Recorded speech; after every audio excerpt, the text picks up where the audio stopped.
பண்ணிட்டு தான் இருக்கிறோம். என்ன செய்யலாம்? ஒண்ணுமே செய்யலையா? இருக்கிறோம், அரசு பண்ணிட்டு தான் இருக்காங்க. நாங்க 10 பேர் வந்து 50 பேர் வந்து எங்களை அரசு பண்றாங்க. என்ன செய்யறாங்க? எங்களுக்கு ஒண்ணுமே செய்யலையா? செஞ்சா ஏன் நாங்க நடுத்தருக்கு வர போறோம்? ஒண்ணுமே சொல்லலையா?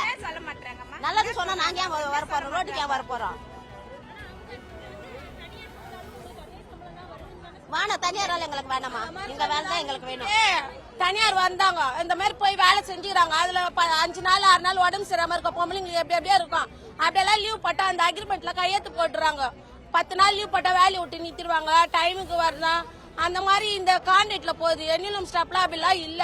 கரெக்டா போவாங்க வருவாங்க. 10 நாள் உடம்பு சரியில்லை, ஒரு குழந்தை பக்கத்து ஒரு அம்மா ஒரு தாய்ங்க வீட்டுல இருப்பாங்க.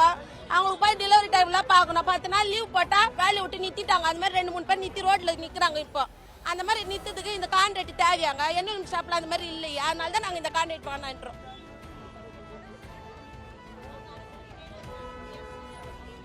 அந்த முடிவு வரல இதே தான் நாங்க போராட போறோம். ஏற்கனவே ஒருத்தங்க இறந்துட்டாங்க. இதுக்கப்புறம் எத்தனை சாவு எத்தனை உயிர் போகணும்னு அவங்க எதிர்பார்க்கறாங்களோ தெரியல.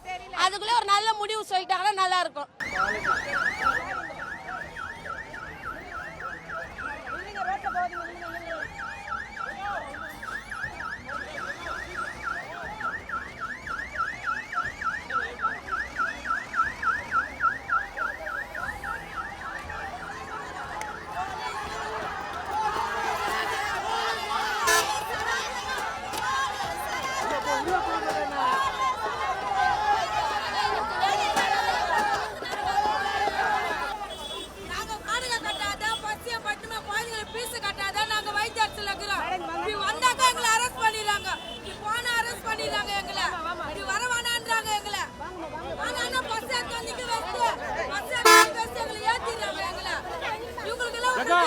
சொல்லுங்க, எங்களை பார்த்தா பாவமா இல்லையா?